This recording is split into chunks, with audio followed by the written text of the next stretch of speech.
Going on, everybody? Woo-hoo. Let's see here.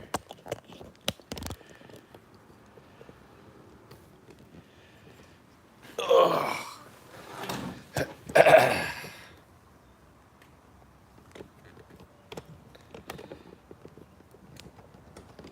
How's everybody doing? Aloha. Welcome to All Good Things and All Good Time.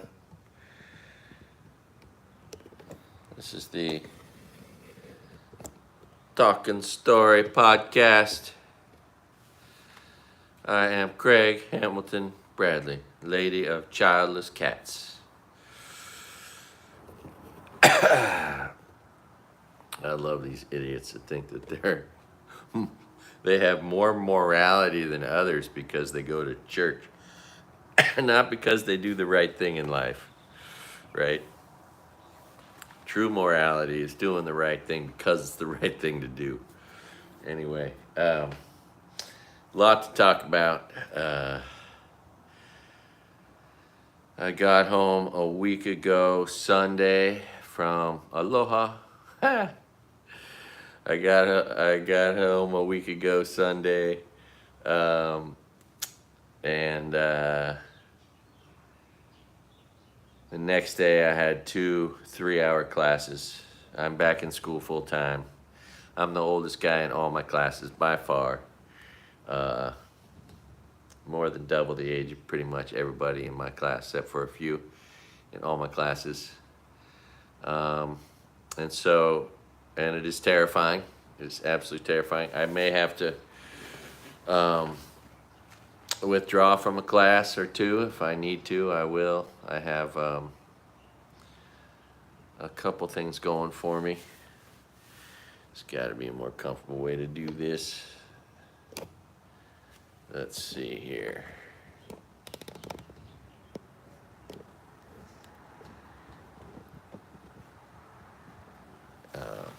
Anyway,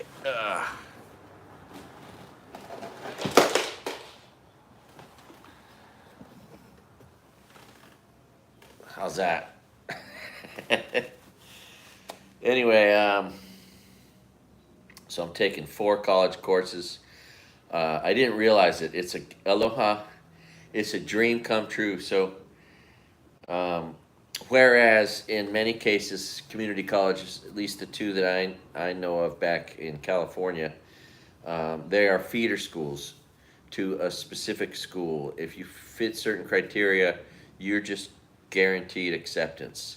From College of Marin, if you fit certain criteria, you're guaranteed acceptance to UC Berkeley, which is a pretty cool path to UC Berkeley if you want to do the work.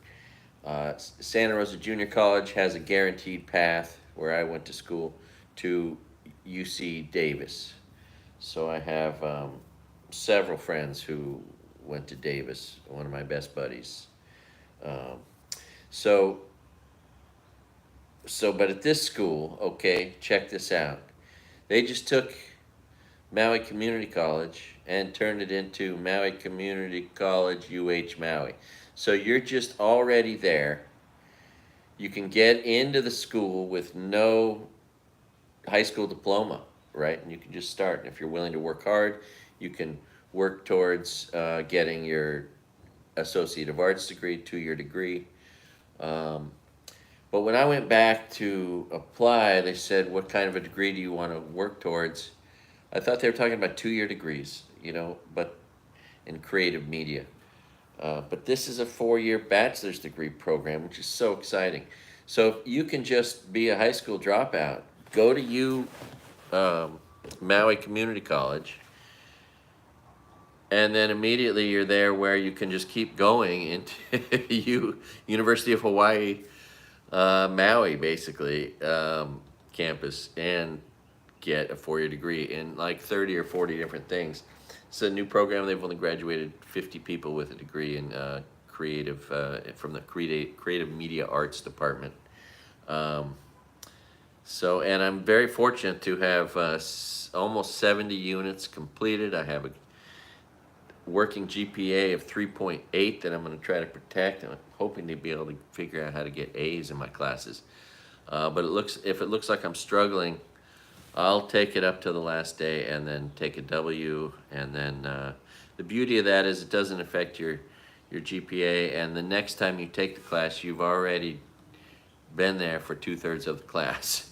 So it makes it a lot easier the second time around to get to that point without failing, and then take it from there. I'm tempted to drop down to 6 units, but it's pretty exciting having 12 units, and the totality of what I'm learning, if I learn everything I'm supposed to learn this semester, is going to be incredibly helpful on so many levels. So my inner photographer, which has never really been discovered or unleashed, is gonna be enabled. I'm taking Intro to Photography, which also teaches me Lightroom, which is one of the Adobe Photoshop, etc. Like if you buy the Adobe set of services, which you have to buy a freaking subscription to, you can't just get the software and then own it. So it's usually $60 a month, but for the low price of basically $35 a month after the promotional period. So $35 a month only for students. One of the benefits of being a student is, and being over 55. So being over 55, there's senior discounts out there for things, and now that I'm a student, there's nice things for students out there, discounts and whatnot. And I'm gonna try to tap into every kind of discount. I'm gonna try to live the most efficient, cost-effective life possible, because I'm running out of money I don't have. So, but thanks to you all, I got to this point. I would not be here getting into school, just throwing caution to the wind, because really I should be probably trying to earn money and preparing for the unknown, considering it's possible I could get kicked out any time. February is all I'm guaranteed till. I'm supposed to be looking for places to live of sorts, but it's like, again, now I'm a student. It helps that conversation. It's like, well, what do you expect from me? I'm a full-time student. Anyway, so, but if I could get a 4-year degree, that would totally make my mama happy. If she were here to see that, it would make her so happy. So if she's keeping an eye on me from somewhere in heaven, then she'll be happy to see me get a 4-year degree. Plus, that'll make me far more employable. My potential to earn a living will go way up. And the things I'm learning are all the applicable things that make, it's almost better than a business degree, because it's all the stuff you would need for business. Like, if I learn everything I'm supposed to learn, and I stick it out through all these courses and I get an A, I will learn several aspects of Adobe products. Lightroom for photography, Photoshop, Illustrator, which are also for photography, but it's a separate class from the Intro to Photography, which uses Lightroom, even though they're both part of this set of products that I now have a subscription to. And so, so there's that, right? And then, what else? And then in my other tech class, I have to also purchase a subscription to all the range of Word, the 365 products, which is, I think, $70 a year. They say for one person, but does that mean I can't put it on 2 devices? It would suck if I couldn't. Anyway, I don't know. So it might be $100 a year for that. I had to go buy a camera. When are you running for president? Oh, wow, well, you know, anytime now. If I do run for president, all these skills are going to be very helpful. So at the end of the semester, I should know Word, PowerPoint, Excel, how to make a web page in HTML, how that differs from, making it in Wix or GoDaddy, I don't know. Photoshop, Illustrator, Lightroom, and then I'm hoping to start teaching myself some Dreamweaver, I think, or Premiere Pro or Premiere, whatever it is, the video editing stuff is all in there. So I will, and then the other class is all about telling your story, learning how to tell your story, which I'm doing right here. It's funny because there's these. I watched some professional, highly paid people talk about how hard it is to talk to the camera. Doing this by yourself is so hard, and it can be. There's obstacles.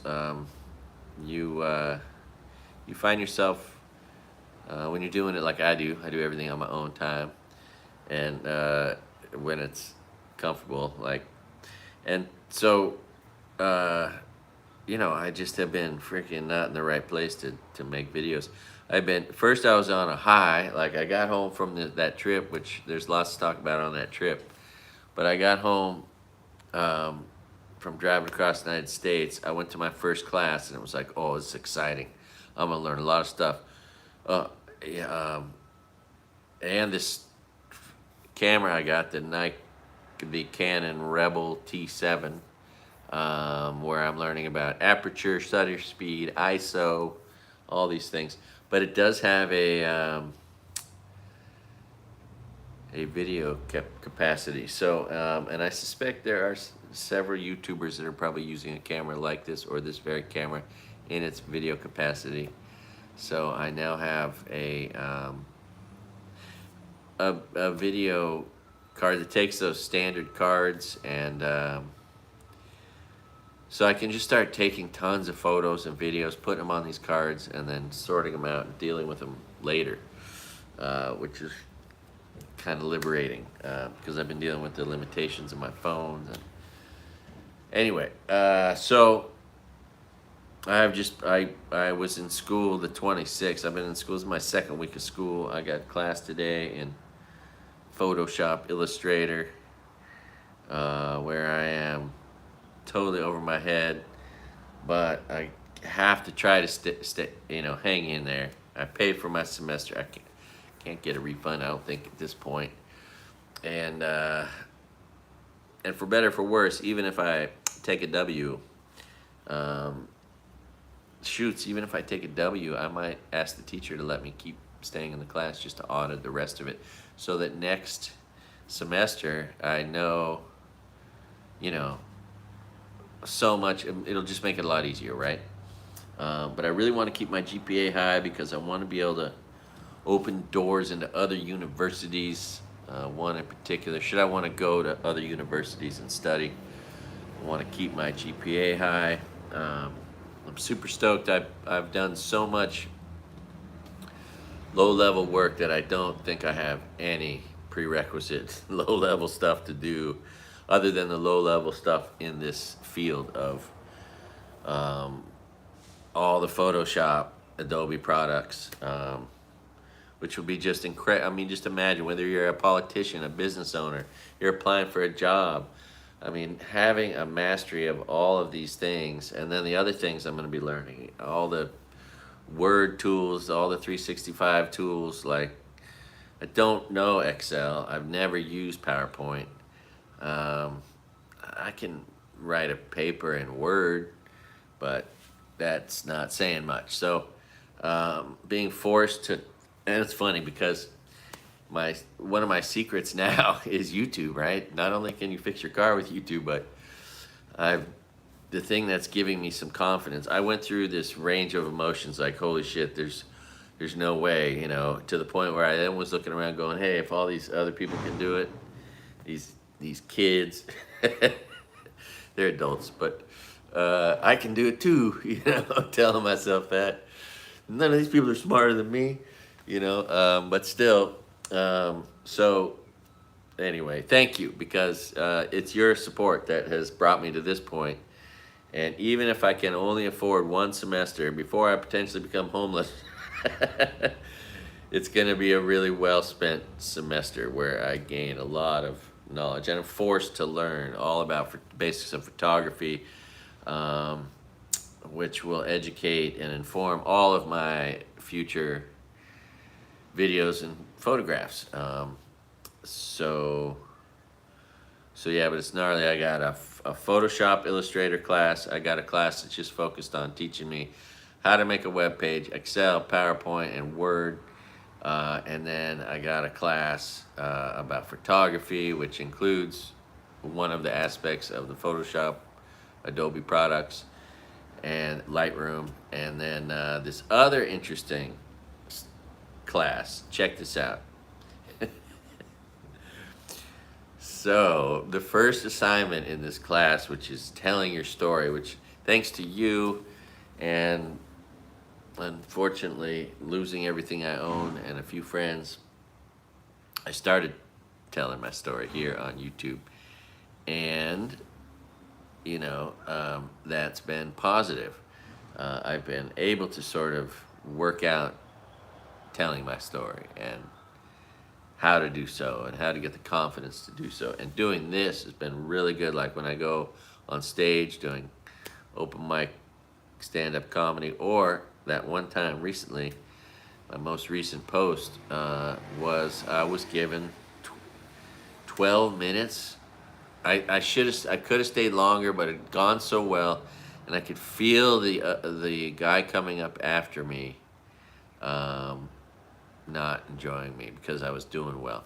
And it's funny, the owner of the club's like, don't do too well. Guy doesn't like it when people are really good before him.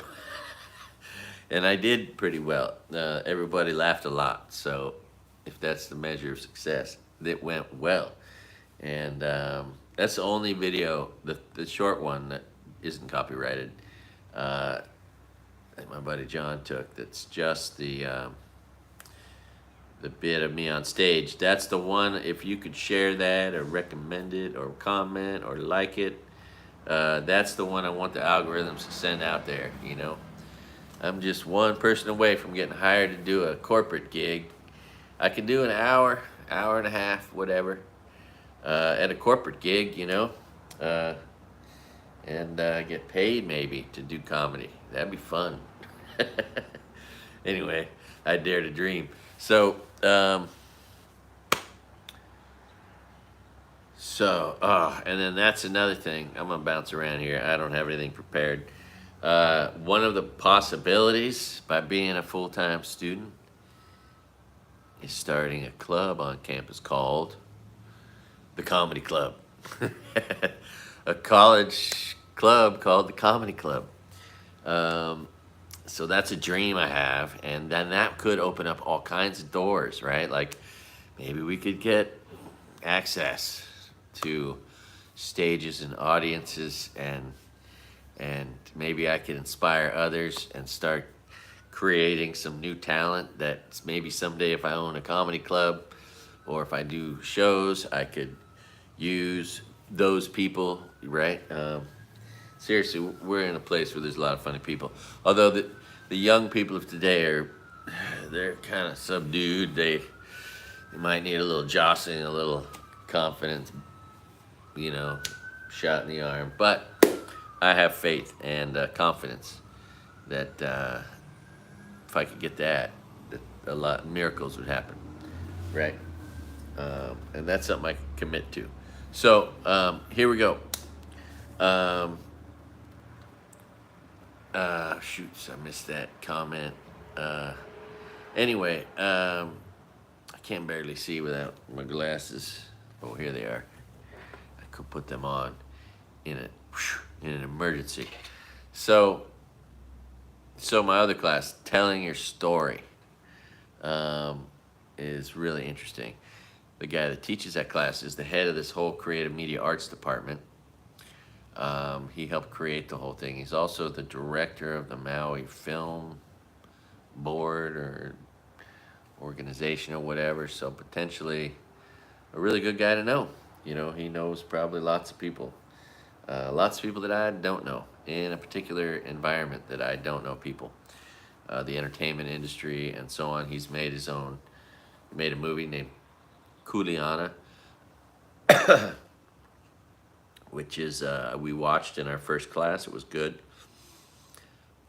But check this out. So if you've watched my videos over time, you might have seen me. I think I've repeated this quote from memory. I can do most of it most of the time. From W.H. Murray, this guy who was a Scottish mountain climber. It was given to me by a friend in 1987, 88. And it was part, if looking back, there were a few things that kind of helped motivate and inspire me. In addition to like life's experiences and people in real life, there was a quote, a book, and a interview that all sort of helped me decide to ride my bicycle across the United States of America the first time, right? And those three things were this quote from W.H. Murray, watching Joseph Campbell in his only interview. It's so profound that he was only interviewed once. He wrote 48 books. He was this amazing guy. In fact, I have this book. I'm going to try to read books to you. I've mentioned that. But my question is, will those get copyrighted? I see lots of different people either reading the same book or the same reading on different people's pages. So I don't know how all that works, but I'm going to try it. One of the first few books I'll try to read is I want to do The Way of the Peaceful Warrior, which is the book that helped inspire me to ride across the United States. The person, Joseph Campbell, when he was interviewed, and then at the Lucas Ranch, and then a quote by W.H. Murray: "Until one is committed, there is hesitancy, the chance to draw back, always ineffectiveness concerning all acts of initiative and creation. There is one elementary truth, the ignorance of which kills countless ideas and splendid plans, that the moment one definitely commits oneself, then providence moves too. All sorts of things occur to help one that would never have otherwise occurred, setting forth a series of events." Anyway, and so on. And at the end, it says, boldness has genius and power and magic in it, according to Goethe or Goethe. And whatever you dream you can do, begin it, do it. And so that is this quote that I know relatively by heart. And it really spoke to me. And I saw setting forth on a bicycle ride across the United States as the thing that was the commitment to the decision that from which that many other things would come. Providence would move too. All sorts of things would occur that never would have otherwise occurred. All sorts of positive things occurring, miracle after miracle after miracle. In fact, that's when I can definitely identify my good luck beginning. It hasn't stopped. I can't explain it, but I find I get lucky. I don't know why. Just when I need it, seemingly, always when I need it the most. So, and this fire has been kind of the same. It has been. Just like all 3 times I rode a bicycle across the United States, just like every time I leave my house. Good things happen. Of course, you got to leave your house, generally speaking. Yeah, so I can't explain my good luck. It just keeps happening, but it definitely started the first time I rode a bicycle across the United States. And it was definitely an example of W.H. Murray's quote coming to life. And I could extrapolate right now that the adventure I'm on, going to school, is the thing that's gonna change everything else. It is the commitment to this commitment that's going to lead to all sorts of positive outcomes that never would have otherwise occurred had I not, committed, right? Until one is committed, there's hesitancy, the chance to draw back, always ineffectiveness.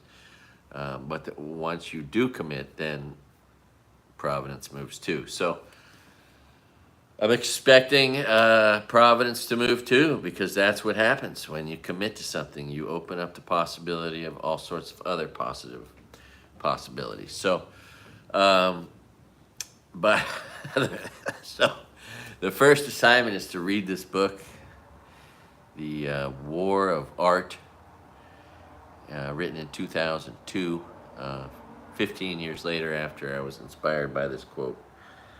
This writer of this book puts this quote in the book. In the book I'm reading for school right now, that quote is part of it, and it sort of speaks to the ideas of the book.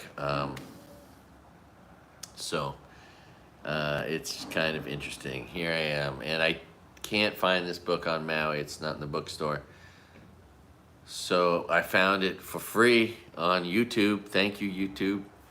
YouTube is my study friend. It's got the books, both the books I need to read, which I can just start playing while I play video games. I'm going to listen to this book like freaking 10 times while I'm doing other shit, while I'm driving. But I am going to start taking the bus, which will create an efficiency. I think the cost will get down to like $2 a day, which will save money on everything.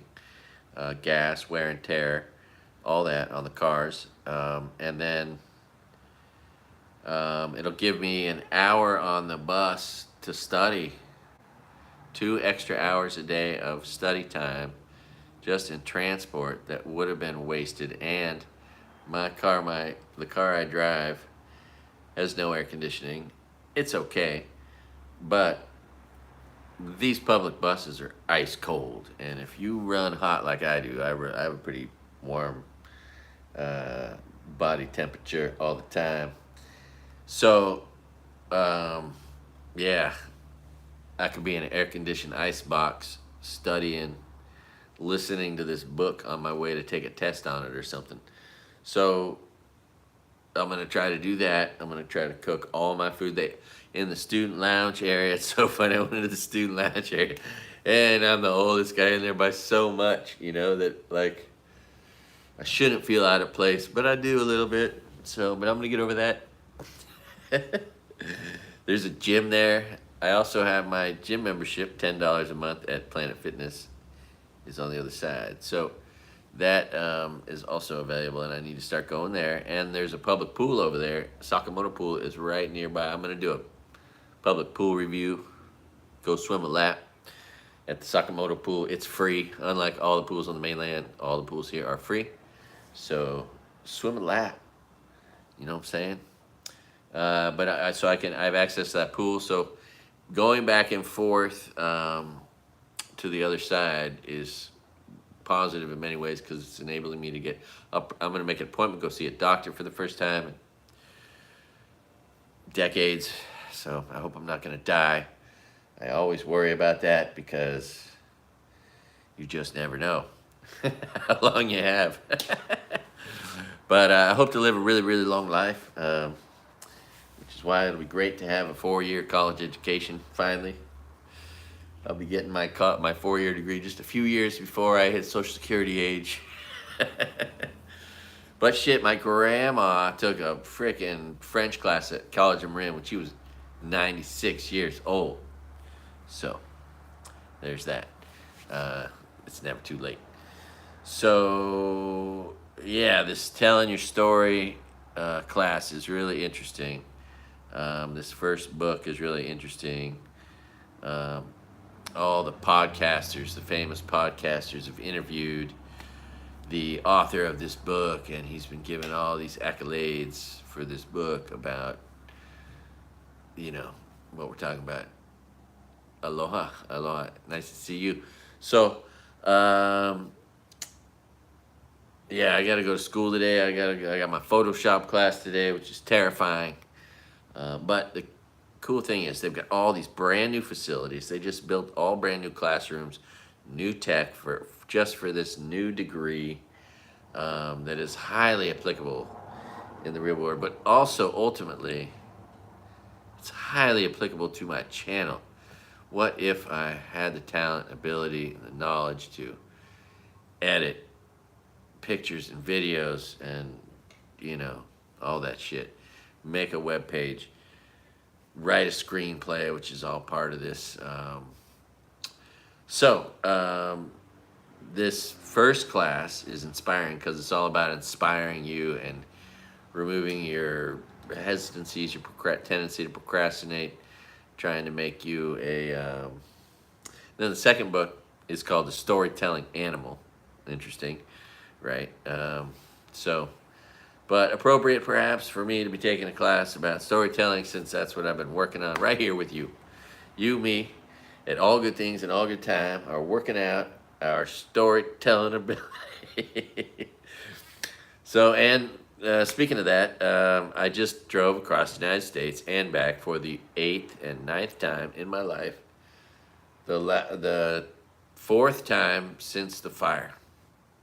4 times since the fire. Once with my kids and this time without. But I drove my daughter up to Maine. Didn't visit one place I wanted to visit, but I did go somewhere I've always wanted to go, for better, for worse, and that was cool. It was cool when, like, her mom was like, because her mom grew up in Jersey where she's at, going to the community college, and her mom's like, I've never even been up to Maine, you know, and so, you know, it was cool because a lot of people in New England live their whole lives in the general area and never go to Maine, which is crazy because it's so beautiful and pure and special. Maine is just a special state. Anyway, and it's so far, it's 6,000 miles away from here. I think you can go to Guam and still basically be in the U.S. To some extent, but from here to Alaska to freaking Maine, Puerto Rico, Guam, I mean, we have a pretty amazing complexity of places within our own country. You know, imagine living in a tiny country where you can't go over the border, and your country's so small, there's really nowhere to go in that country. Anyway, so yeah, I've got this camera. I've never taken a picture with, but I got a printer that didn't connect through the waves like it's supposed to. So I went and bought a cable, hopefully it'll work now. Bought another HDMI cable. I'm hoping to be able to connect my laptop up to this big screen TV and make it much friendlier to interact with for Photoshop and stuff. I don't have any sort of normal chair to sit in, but if I there's a table in the back patio with a patio table, but it's all normal size. It's a chair with a table that I can sit at. So I may move that inside just so I can sit and do homework and write and stuff like that. But I did a Costco run. I bought my cameras, my subscription. I just paid my tuition. It's expensive. But like I said from the very beginning, in fact, I think I wrote it on my GoFundMe page, but you know, hope to make you proud. Just like I would my mama if she was here. So,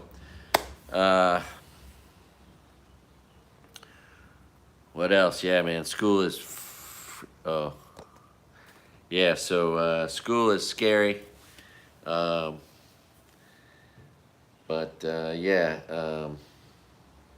it's gonna work out. I got faith. And if nothing else, I'll add to my giant total of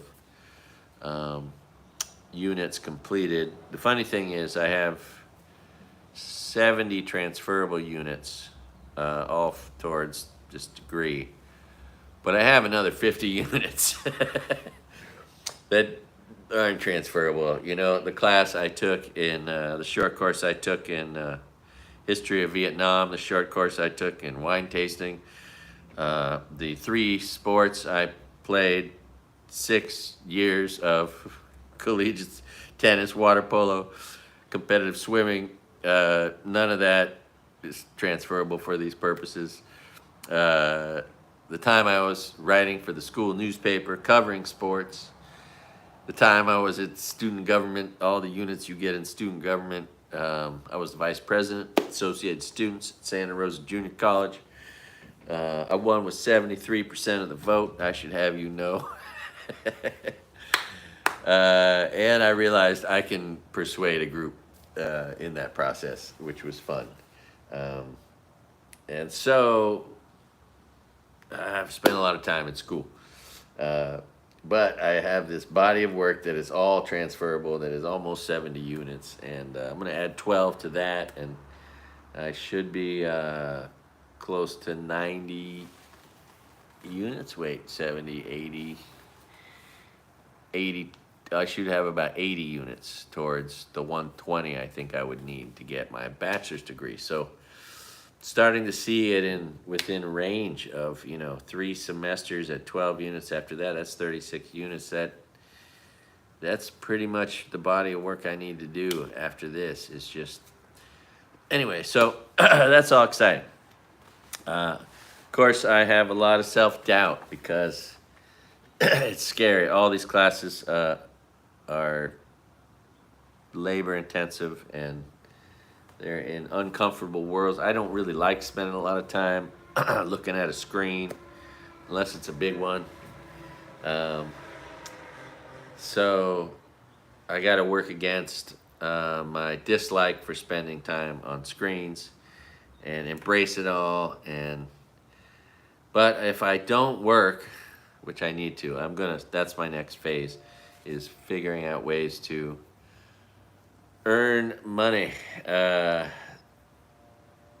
Maybe driving Uber, see if I can get hired serving banquets. That would be very, very helpful. And start there, and then just kind of keep, and then get my eBay page going. I had an eBay page. I'd sold about 4 things. A lot of the things that are on there burned up in the fire. I haven't even looked at it since the fire.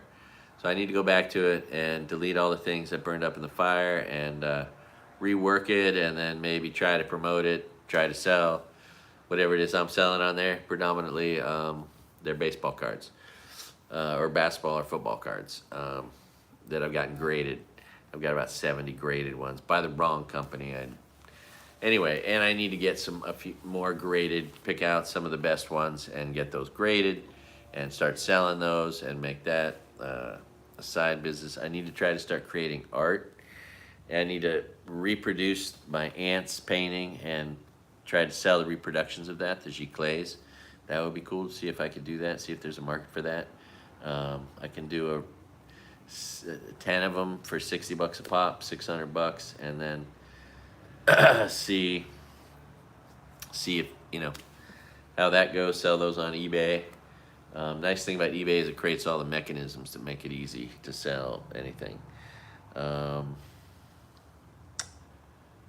And then shoot, and try to get in shape, prepare for Iron Man. Oh, also, I hope the new kinds of content will be, when I learn some shit that might take a whole semester for me to learn, I can usually teach that to somebody in like 5 minutes, 10 minutes. So I might do a video about how to operate a camera once I become more proficient from this photography class, or some of the basic concepts. I'm sure I'll start talking about those and Photoshop, and then of course I'll probably be learning about AI. I should probably already have downloaded the AI things and been self-teaching. What's funny is I need to be compelled to study by a class. Like, I might not just be sitting here watching all these videos about all these subjects that I'm now taking in school. But the cool thing is, just about any subject you could possibly take, or any book, anything you're asked to study, some instructor has probably done videos about that subject.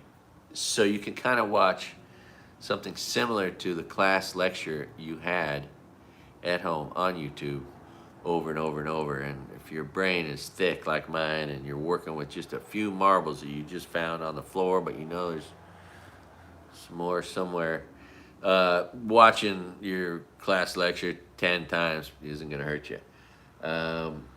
So I've been listening to this book and watching these videos, and it's helping take away the fear I have of these subjects, and helping me become more familiar with the terminology and all the things that I'm gonna need to see a bunch of times.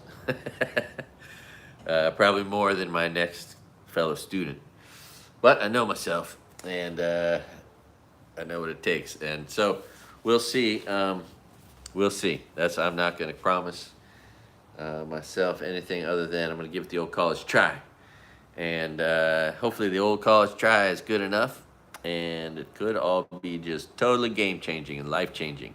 And no, you're wonderful.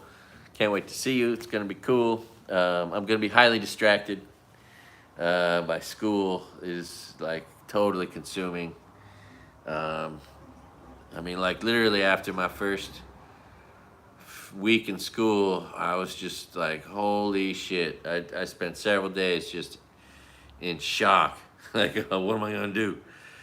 Like 3 days, I just wanted to sleep. I didn't want to even deal with reality. Luckily, I'm not drinking, and I wasn't drinking coffee. Oh, we decided, fuck that. Oh, I love you, Emily. I decided, fuck it. Now that I'm back in school, 12 units, I'm drinking coffee again. I just went and bought 8 pounds, so I've got a semester's worth of coffee, which is cool. I love Costco for the affordable coffee. So that'll be costing me like 10 cents a cup. But and I bought a little bit of beer. I'm not gonna resort to drinking much, but my God, is school stressful. There's gonna be days when I want to come home and have a cold beer just because it's like, oh, I just want to pull my hair out. But and I literally, like, school is way harder than the real world. Like the stress it gives you, the things you have to think about, the assignments you've got to keep track of, the tests you've got coming. It's just this constant freaking carousel of I gotta conform to learn this shit so I can prove that I know it, and oh God, it's stressful. Anyway, I have dreams still to this day of from back being in school years ago, showing up to classes where I haven't done my homework. I'm not ready for tests. I don't make it. I don't even know where the classroom is because I've been there so little. Like, I have bad dreams about that still. And here I am back in school, giving myself new reasons to have new bad dreams about not getting my homework done and being late for class. So, yeah, it's a trip.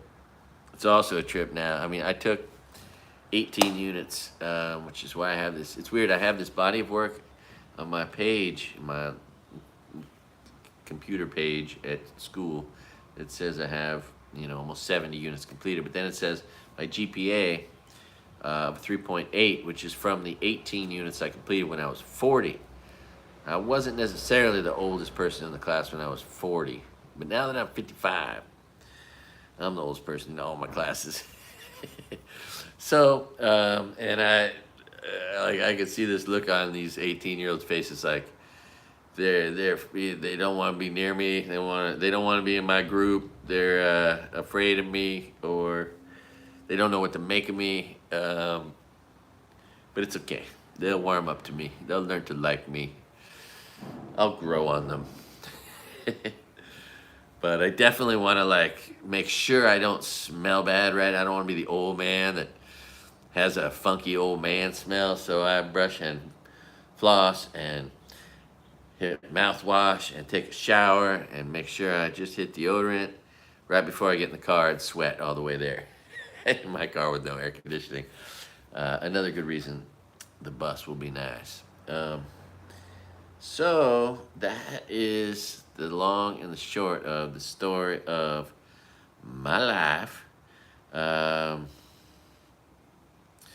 interesting thing is, one of them is the teacher said something about how, the moment you're not nervous, like every talk show host, every performer that's any good or that's still motivated or doing it for the right reasons, they all feel a little nervous when they go on stage or whatever.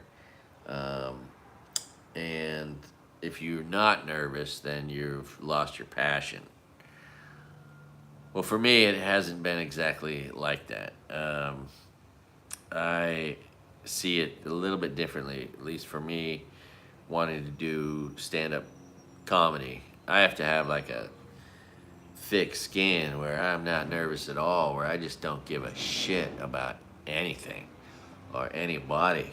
I gotta get up there and with just supreme confidence and make people laugh, as I know I can do, right? Like that's the way I see the character development I've had to develop in order to prepare myself to walk up there. So that 10%, I gotta either plug in or it's gonna shut off pretty soon. Just let you know if it shuts off, that's why. I did get a new battery. I'm gonna plug that in. Hold on one sec. Oh.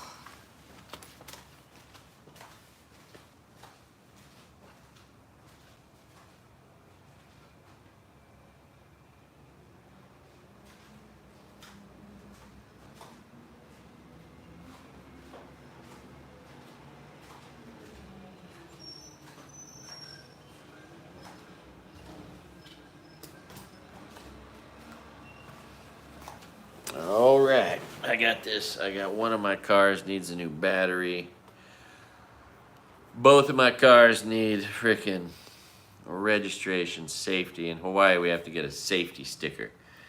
It only costs like $25, but you gotta go somewhere, maybe wait in line, go through this little checkpoint thing, or have them check certain things, and then you get your sticker. That's to keep the old jalopies off the road that could be dangerous, supposedly. It's a weird bureaucratic thing that we have that other states don't. In California, I don't know if they used to have a smog check every 2 years. But I got this here Fat Max. It's a jump starter. Making me independent from having to jump start my car with another car, which is a nice thing to have. So, but I got to jump start it, and that'll make it easy to take it in to get a new battery. So, but it's also a really good battery. I think I got to turn it on. There we go. So, yeah, thank you. All of your support, your kind words, in many cases, your financial support has totally changed my life and gotten me to this point where I'm starting school. Even if I end up broke at the end of the semester and homeless, I'll have all these new skills that will make me more useful in the world and as a content provider in the space of social media. I suspect it's time to start an Instagram place where I think I can put my photography. And if I learn PowerPoint, I should be able to make some cool PowerPoint presentations and put those on here. And so, yeah, going back to school is very scary, and that's going to be stuff I talk about in addition to everything else. But it's cool. I mean, if you think about it, I wouldn't be going back to school if Excuse me. This is a little off. It's driving me a little crazy. I think that's pretty close to straight. Once I plug this thing in, it got just a little skewed.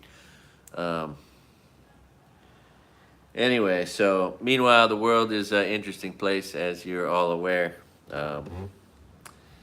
Politics has been pretty fascinating. Trump is just devolving, declining, demonstrating what a idiot, what an imbecile, what a moron he is, what a criminal, what a narcissist, sociopath, pathological liar. Everything that he is just on full display. He's just an emperor that wears no clothes. And it's sad to watch him just... Really, there's just no substance there, the poor guy. Never has been. He's been trying to act smart his whole life. And it's finally really coming home to roost. So, what not to do? How not to be? What a sad life that guy's lived. Oh my God, all the money in the world didn't give that guy a good life. What a shitty life. Imagine spending like vast, huge numbers of hours of your life in courtrooms. I couldn't imagine a worse way to spend your time. I mean, I respect these lawyers who want to go.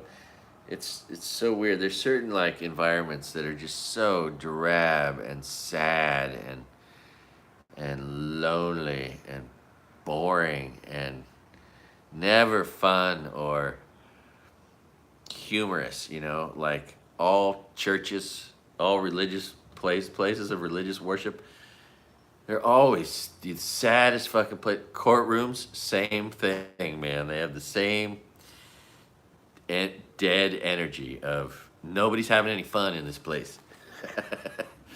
So, yeah, it's weird. Anyway, yeah, I don't want to spend any time in courtrooms.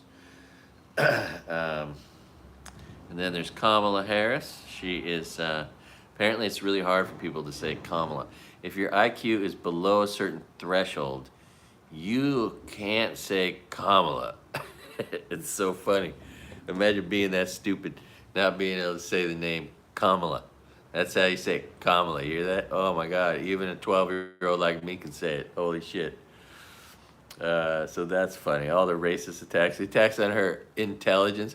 When a dumb shit calls a smart person dumb, it's just stupid is, as Republican does, is what it is. It's just over and over. They just keep stepping on rakes, kicking themselves in the face. I mean, it's just... Oh, so sad. Anyway, yeah, pretty cool. Let's hope the world doesn't get nuked by some crazy religious freak who takes over control of some country somewhere, least of which ours. Man,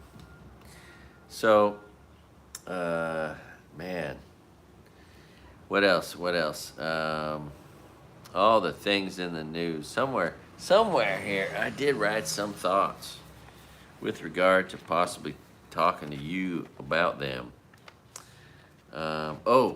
One thing I want to explain, because I did it. If you watch my bit about, if you watch my joke about Karen, I have a Karen joke that is uniquely mine because it speaks to a bunch of truths that I just kind of all put together. And where did I put those thoughts and ideas? Maybe not in this one. I got a bunch of freaking notebooks. So the Karen jokes, there's like 4 layers to it. So first of all, one of the most amazing women I ever dated, super beautiful, had the best set of life habits of anyone I'll ever know. She ate the best, healthiest diet of anyone I'll ever know. She went to the gym every day. She worked 2 jobs. She had a work ethic. She was freaking super beautiful and still is in her 50s. And so that's Karen B. So that's the, and I wish she's the one I was like, hey, you want to move to Maui? She didn't want to come here with me. And she found a much better guy who unfortunately passed away and left her a ton of money. I think she's like a 10 millionaire now. So she married way better than me. Nevertheless, so that's the cat. So my joke starts out. I don't know if you know Karen. I know her. She's this really nice, good-looking girl. Eats right, exercises. Really sweet. Would never call the cops on your kids. Okay, so that's where the joke starts. But then, also and similarly, because she's also an attractive woman, who takes good care of herself and stuff. So it's also true to say those things about my ex-wife's sister. So she is also an attractive woman. They actually have a lot in common. Same age, both brunettes, and so so then I say in the joke, I don't know if apparently people don't know Karen. I know her. She's got these positive attributes, and then her sister, right? And then I talk about my ex-wife, and that's the part that nobody knows when I'm telling this joke, is that it's an ex-wife joke, indirectly. And so, yeah, that's fine, sweetheart. Because I changed her name. Fortunately, a woman with a similar name but different. So it's ex-wife joke without it being an ex-wife joke. I don't actually use her name, but in my mind, that's who I'm thinking about, right? Who called the cops on her own kids multiple times just to try to get them to go to school and stuff. And anyway, so luckily that phase is long in the past. So it's true that I dated a girl named Karen. She's all these nice positive attributes. My ex-wife has a sister named Karen. And my ex-wife's name is very close to Christy. It's not Christy, it's very close to that. But Christy is now the woman famous for killing her puppy, murdering her puppy and her goat on the same day, I think. A truly dangerous, unstable woman, a Republican woman, the kind I recommend you men stay away from. Easily conned, easily fooled, easily fleeced of their money. Man, just think of all the Trump supporters who've lost all that money to that freaking con man. It's unbelievable. And the cause. Anyway, not that that matters. So yeah, that's all the components of that joke. Starts with a girlfriend, then it moves into a truth about my ex-wife's sister being named Karen, and then using a name of a famous woman who's famous for killing her puppy and her goat, and using that as a substitute for Karen. But that name happens to be almost the same as my ex-wife's name, so it seems like I could tell that joke, get laughs, without telling people it's my ex-wife that is the actual central theme of that joke, which makes it kind of fun for me. And that's the inside scoop on that joke. And when you hear it, you'll understand that there's part of it that is a little extra funny that, other people might not know if they hadn't heard this explanation. Typically, that's kind of how jokes come to me, with some sort of contextual truths for some reason. And that's the cool thing for me. Like, no matter what I do, I'm going to find funny things about funny things. So I just need to be doing things. I need to be out in the world doing something, anything. And there'll be things that just, seem funny or are funny or whatever. So, like, I expect funny thoughts and realizations to come from being the oldest student in the classroom. And going to school with bunch of people that are younger than my own children in some cases. Many of them are about my kids' age.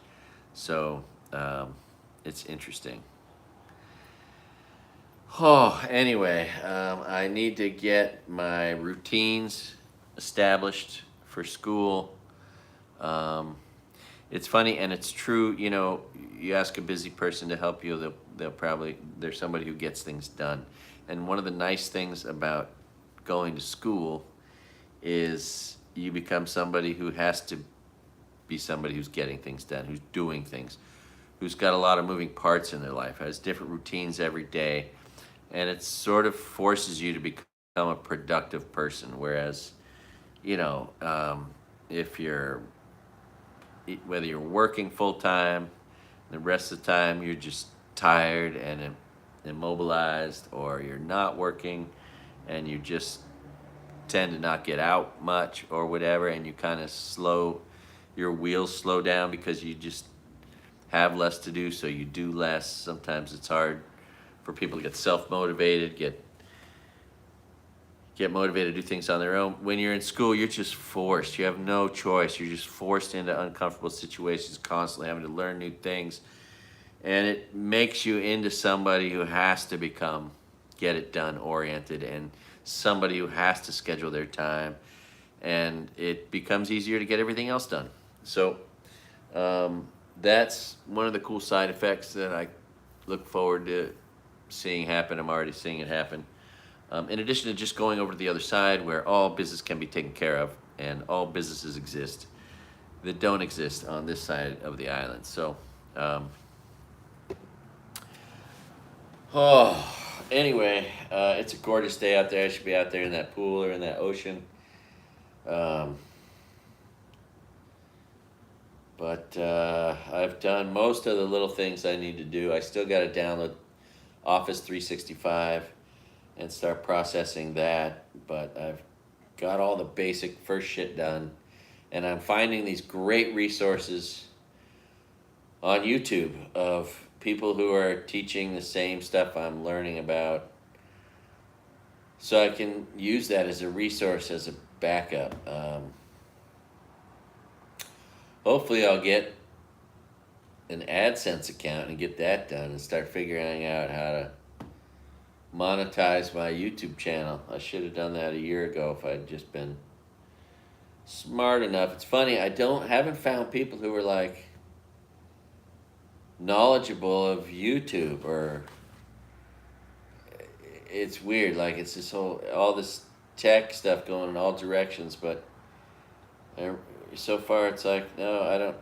And my photography teacher, like, there's three kinds of cameras. There's point and shoot, there's mirrorless, and there's SLR or DSLR, single lens reflex, or digital single lens reflex, which is the common kind. Mirrorless is this newer kind that work pretty good too, and that are smaller, and then point and shoot. Okay, so that's the lecture, right? And I'm like, so what is a GoPro? How does that, or the 360 camera? I own both these cameras. I barely know how to use either one of them. I was hoping that there'd be some knowledge or comment, but it was like, oh, I don't know anything about those cameras. I don't know what you call those, or I guess they're like cameras, or I don't know. So that was not really the answer I was hoping for.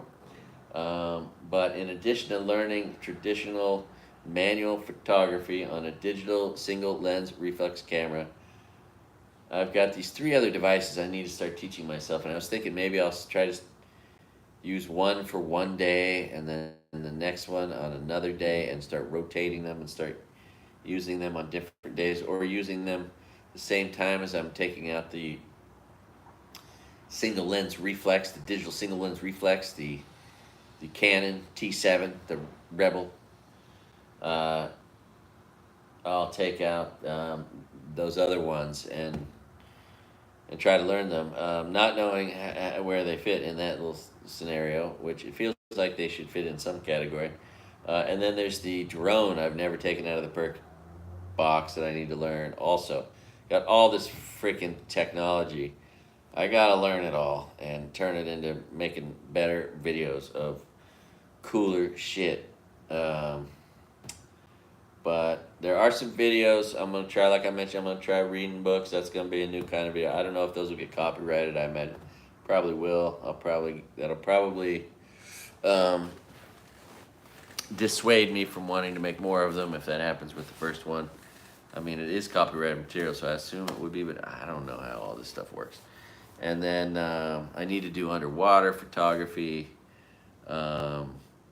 And I need to do on top of water photography and more nature photography and videos. I need to get in these mountains and hunt for lilikoi. I was once a great lilikoi hunter. I know I can be again someday. So hopefully I'll bring my camera out there. I made one video of that, and it's really a great video because it reveals exactly what it's like. Literally, the two things are true that I mentioned, that if you see them in a tree, then you look down. If you see them on the ground, you look up. And it's all right there in that video, how you find lilikoi, because you gotta know to look. It's like hunting for Easter eggs. But that's super healthy, and it's free. And I could sell the lilikoi for like $1 to $2 a pound. Shoots. I could, right next to school is the recycling center, and in the basement of this building is a bin with aluminum, and that stuff's super light, and plastic. And if I poach the recyclables out of the bins here, that could be one of 5 little sources of income possibly, that help keep me from going to a point of super stress.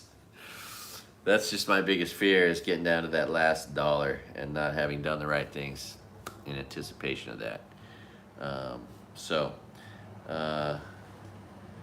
Yeah, I mean, I'm still unpacking, doing laundry. I'm pretty much unpacked. And what is it, a week and a half since I got back.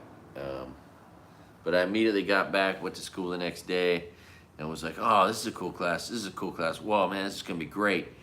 And then my next class, and I was like, oh, shit, this is becoming a lot. And then my next class, oh, shit, how am I going to do this all? I don't know how. It's impossible.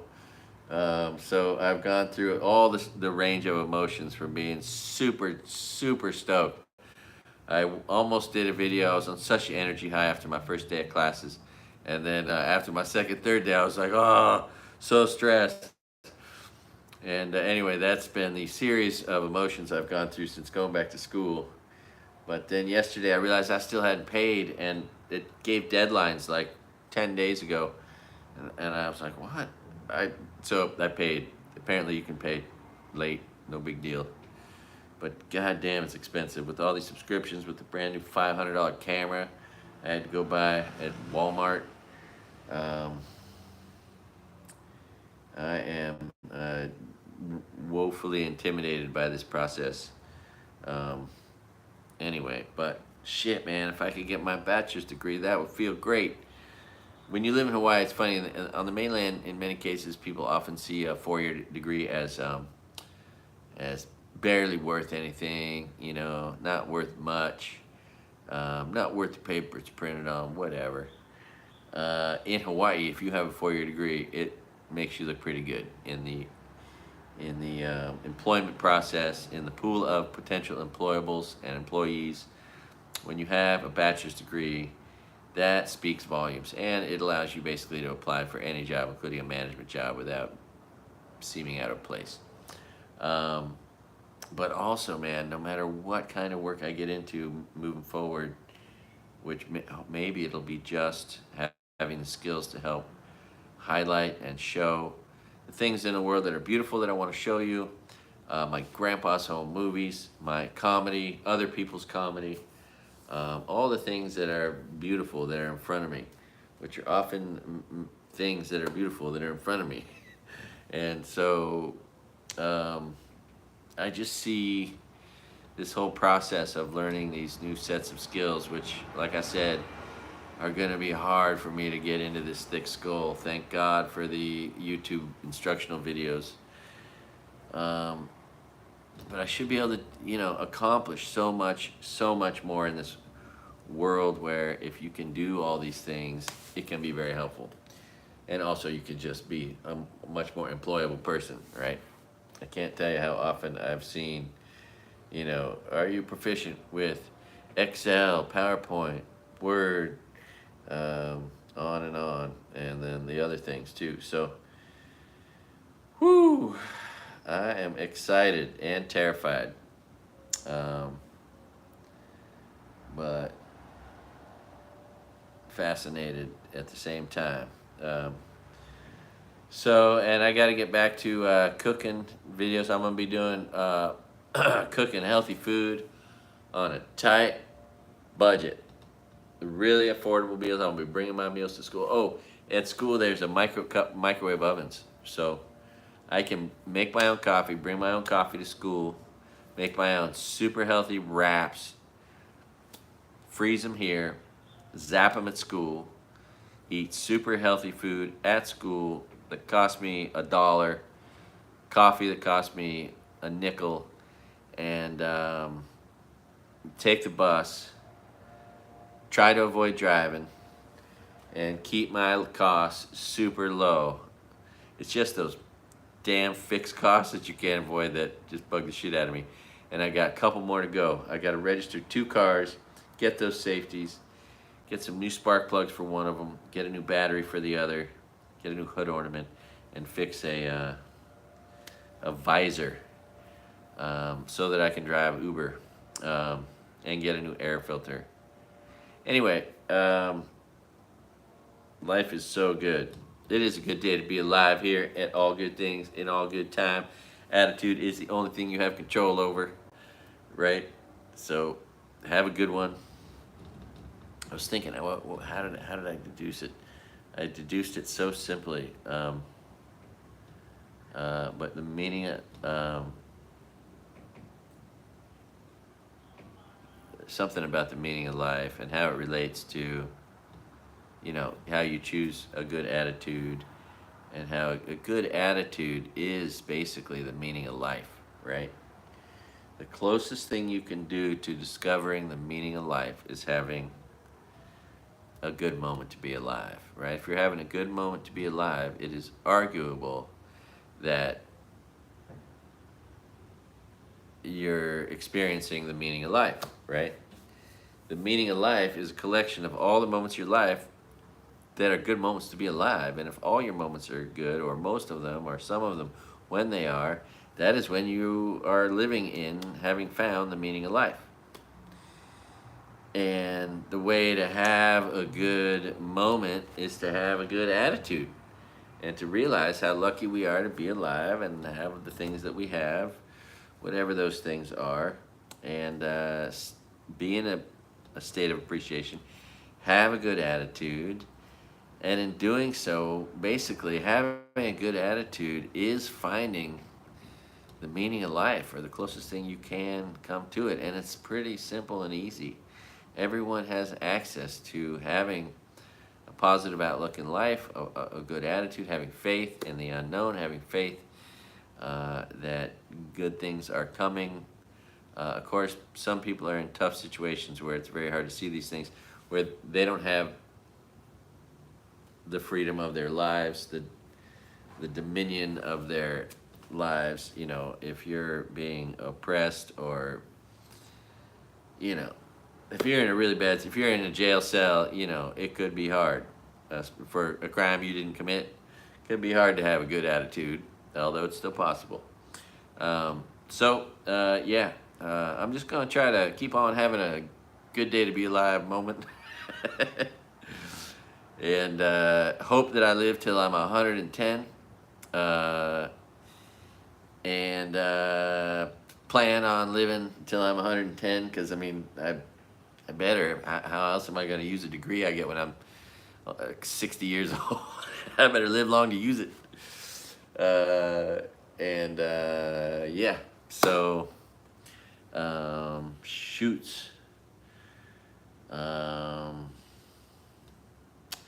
So let's go on this journey together. Oh, and by the way, there is this potential for just total optimism, and a potential for all things to sort of explain themselves or become much easier to deal with financially if I and others have access to some sort of settlement that has happened.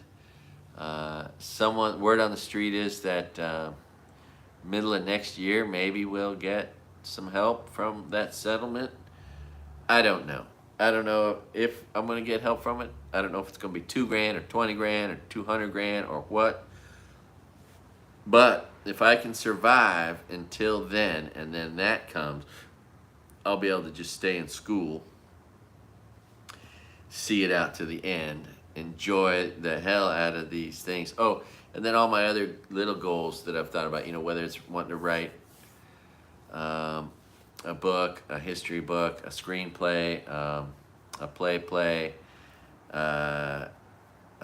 produce a picture books, books of photography. I'd love to do coffee table books that, of course, compel me to have to go do the research, right? I want to do coffee table books on post offices and town squares and God, oh man, all the interesting things you see. What else? Libraries, the libraries of the U.S., old churches, maybe cemeteries. I wonder if there's a market for a coffee table book about cemeteries. Anyway, maybe Capitol buildings. But with photography skills and Photoshop skills, I can totally I'll be empowered to just take, thoughts that are ideas and turn them into real things. In addition to being able to make better videos for this YouTube channel that has 890 videos and no editing.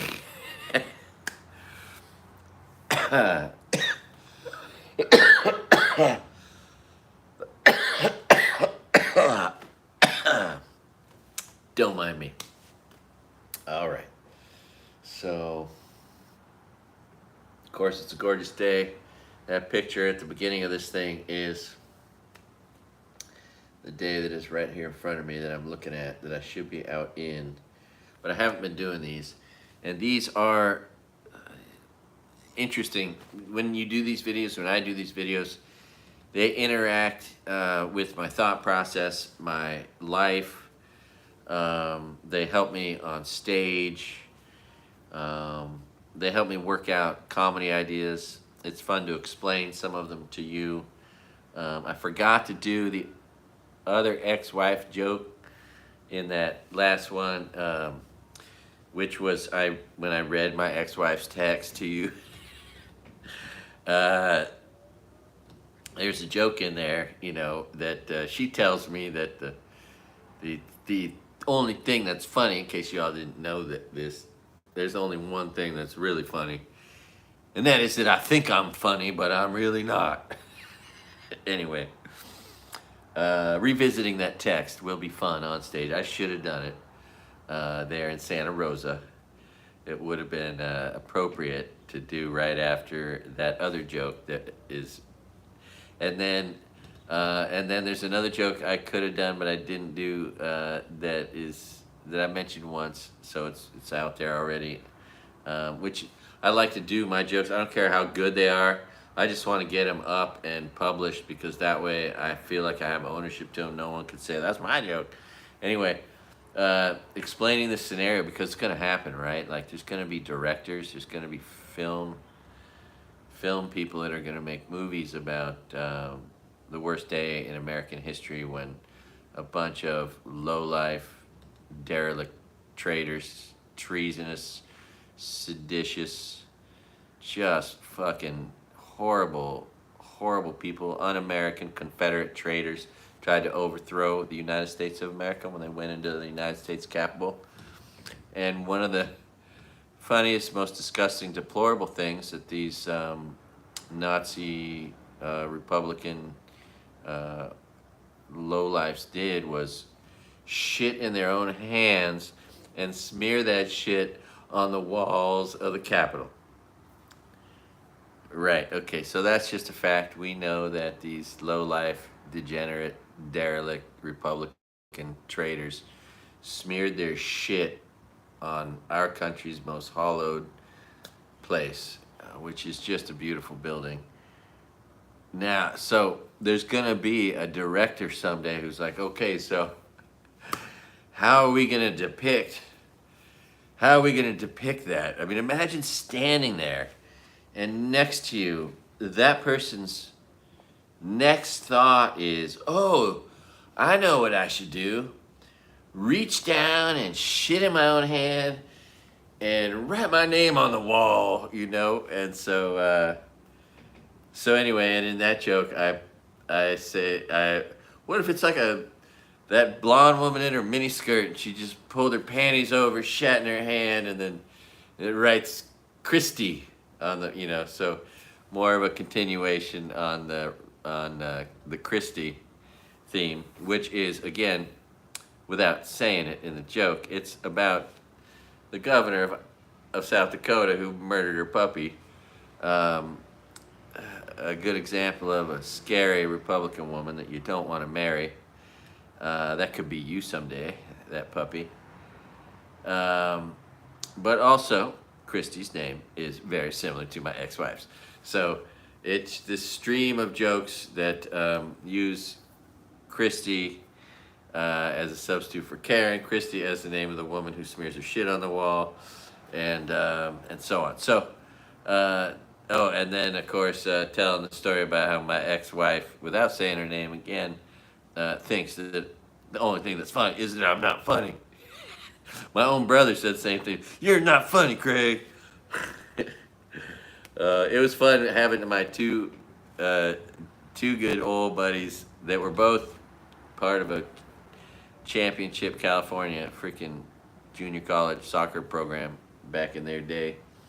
One of them was the best man at my wedding. They're sitting there, and halfway through that bit that I posted most recently, that I want you to watch a couple times, even if you're not doing anything, just put it on play and hit mute and just let it play a few times. I need to kick that thing up into the algorithms and hope that the people at Saturday Night Live see it and want to hire me to write jokes or perform. That would be one damn good reason to move away from Maui. One of the few would be if I could get a job at Saturday Night Live. Anyway, and I have a lifetime of scenarios that would make great skits. Anyway, so yeah, that is a little montage of future ex-wife jokes I'm going to do without saying her name, but saying one that's similar. But yeah, in the middle of that last bit, my buddy's like, damn, Craig, because it takes your friend or maybe people on YouTube. Well, for me, it takes being in a room where there's actually audience members, right? Because without audience members, you can't actually generate laughs. If 7 people in the room and they're laughing their ass off, it still sounds like just 7 people laughed. And you don't know how many are in the room. So there was like 25 people, maybe 30 people in that room, and that was a big deal because you could hear him laughing, and then my friends who were there could hear him laughing, and then my friends like, oh, Craig, you're better than we thought you were, and I was like, oh, thanks. Anyway, but yeah, and I only had an hour to prepare. I could definitely do better, but it's good enough, you know, it's good enough, I think, to say that I'm proud of it. And that was opening for the guy that was Skippy in Family Ties, who was Mallory's boyfriend, I think. And interesting fella. He's a year older than me. And he did an hour, which is impressive. But anyway, not much to say about that. But interesting. Anyway, interesting. The other people who are in comedy, I don't really know the world of comedy that much. I do know that a school club named the Comedy Club is the coolest named club ever, since it's also the name for all comedy clubs. You know, oh man, but But I've been barking up the trees I got to bark up, and I'm just hoping that the leader of this department of mine is super jazzed, because I'm gonna need a faculty advisor and wants to support us and get involved, because I see the potential to be totally unlimited for me to find other people who want to become comedians, young people, try to help get them motivated or to get them thinking in funny ways. And then, you figure it's an easy sell, because you can just sell it as, hey, whether you want to be a comedian or you just want to be an audience member, I need audience members. If I could just get a room full of people in this club to be an audience, which is what we would do, would be to get together, talk about jokes. Anyone that wants to perform, we perform in front of each other and practice all we want and have time for, and have time of material. But I mean, we need audience members too. So I can just see myself selling this club. But I never thought of it. But I should try to recruit some young, attractive people, so that when I have my table on campus, I have young, attractive people, other than old, unattractive guy there, so that it looks better. It looks more approachable. I'll probably scare kids away. Anyway, so now back to the trip. Driving across the United States of America and back. Holy shit. I never want to go back to Texas, the most unhospitable state in the world. So many cops, such shitty laws, such shitty politicians. Oh my God. And then, thank you. And Colorado Springs. I was stoked to learn more about Colorado Springs. I mean, Idaho Springs in Colorado. Sorry, easily confused. That was awesome. That Indian Springs place, totally cool.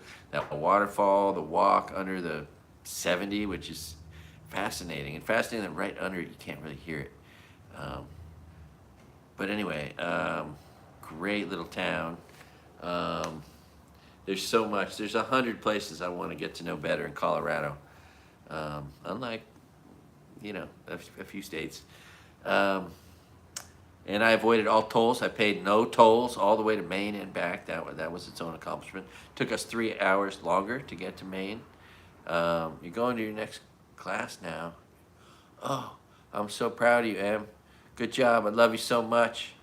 Sorry I haven't talked to you. I've just been overwhelmed, either in class, sleeping, in transit, on the other side. Take care of business. Good luck in school, Em. Talk to you soon. Talk to you later. That's my daughter is watching my channel. It's so cool. She's in, she's on the East Coast. So this is becoming a way for us to stay connected. And it's very flattering. And I'm stoked that she's nice enough to watch her dad's YouTube channel. It wasn't until recently that she started doing that, and I really love it. So, yeah, shit. How long has this been going for? Oh my God, 88 minutes. What time is it? Oh, I can see right here. But yeah, I'm gonna be learning all the stuff about all the stuff, hopefully. Or I'll quit the class and then take it again next semester and learn all the stuff about all the stuff next semester, and then have that to build on for the next semester. It's 12:08. Holy shit, I gotta get going. Oh my God. Okay, so I gotta go to school. Yeah, I think I'm okay still. I don't think my next class starts for another hour and 21 minutes. It's on the other side. Oh, by the way, if you come to this side, traffic going back to the other side of the island is terrible. Terrible. After like, I don't know, 2, 3, 4 in the afternoon. Every morning I get over to the other side okay, unscathed, and then coming back I just see a backup the whole way, the whole Poly, which is like, it's like 10 miles from Thousand Peaks all the way back to Lahaina. 10 miles of bumper to bumper and just idiots. And it all starts because people are so stupid. They fucking slow down for the goddamn waves. Yeah, the ocean's rising. Nothing you can do about it. Why slow down to get hit by a wave? Go as fast as you can. Wrong day. Oh, cool. All right, cool. My daughter's still here. All right. Anyway, I got to go to school. I didn't realize it's past 12. I smell bad. I got to jump in the shower, get some food, make some coffee, and get on the road in 20 minutes. So thank you for watching All Good Things in All Good Time. Do your best to make the world a better place today. If you're thinking about doing harm or crime, do less, do nothing. Make the world a better place by doing less. But if you're inclined to want to take action to do something nice for somebody, then do more. Do more of doing good things for others or yourself. It's really that simple. Yeah, and remember, if you do harm or crime, you're gonna lose all your luxuries. You probably got a TV to watch, a bathroom to use, a kitchen, right? A couch or a bed to sleep on. You're gonna lose all that shit by doing harm or crime, so why do that? You don't wanna give up all that shit, you know? Control your urges to do harm or crime because it don't make sense to give up all your luxuries. Same thing goes for world leaders who have every luxury on top of every luxury, right? No limits. If you are running a country, why would you want to take away all your luxuries by, you know, setting off a big bomb or something? It just wouldn't make any sense. Even if you have a really nice bunker, it'd still just be a bunker. So yeah, make the world a better place. Don't do the things that'll really fuck your life up, like hang out with violent people, get in the wrong relationships, snort anything, take pills, drive drunk or get drunk. And, you know, that's most of it, you know. Don't gamble. Gambling will fuck your life up, guaranteed. And they're shoving it down your throat everywhere. Major League Baseball, fucking NFL, the gas station, lottery tickets. Fucking everywhere you go, there's a Native American freaking, or First Nation. I just learned to use that expression. Casino, I mean, they're everywhere. And you do not need to throw your money away, you know. You do something positive with it, you know. Give it to your niece or your nephew or your grandkids or someone like me. Just kidding. I don't typically ask for money. That's not my thing, but I do thank you for it because you have given it. And that's one of the miracles, unforeseen miracles that's taken place with my YouTube channel, and it's gotten me to where I'm at. Is all the miracles of the generosity of strangers and friends too. But friends, you know, fell away while strangers continue to help me financially. It's been fucking crazy, and it's changed everything, and it's gotten me to right here. So here I am doing what my mom would want, going back to school, working towards my 4-year degree in something that is very useful. And I gotta shut the fuck up and get going and get to school. I've been showing up just barely in time, and that's not good enough. I got to get there in time for school. You got to show up to every class and be on time, preferably. And don't bring your cell phone. Although it's really fucked up, I have to have my cell phone so that I can do the double fucking verification thing. So they say, oh, I don't want to see your cell phone, but then you have to have it if you want to get into, you know, your laptop in class. So anyway, all right, love you guys. Love you, Emily. You are so awesome. I'm so proud of my daughter. And what is today? Today's Wednesday.